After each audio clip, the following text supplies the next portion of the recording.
Hi everyone, welcome to Imaging Study. Today we are going to see a case of hepatic hemangioma.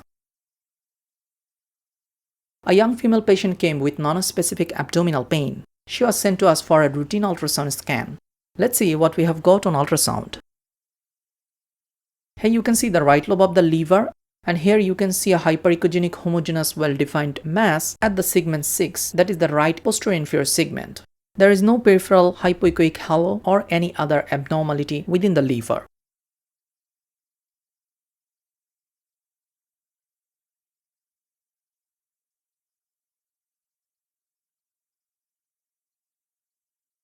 When we put the color Doppler, you can see a small peripheral blood flow noted. There is no central vascularity. We have put the power Doppler and you can see the feeding artery is originated from the pulsatile hepatic artery. And still there is no detectable or very slow internal flow. This feature suggests it as a hemangioma. Here is the picture of the power Doppler and you can see the feeding vessel at the peripheral part of the hyperechogenic homogeneous mass, indicating it as a cavernous hemangioma.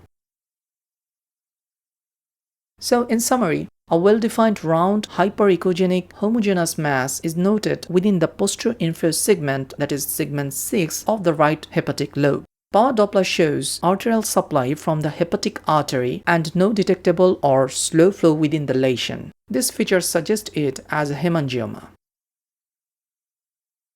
Now the take-home message. Small hepatocellular carcinoma or metastasis can mimic hemangioma. So try to take the history and in confusing cases, you may go for the alpha-fetoprotein RBC scan or triphasic CT scan or any other investigation you like for confirmation. There is another confusion. Hemangioma may vary in echogenicity at different times of scanning. It is due to the variation in rate of blood flow within the lesion. Thank you for watching this video. Subscribe to our YouTube channel for more. See you on the next one. Have a nice day.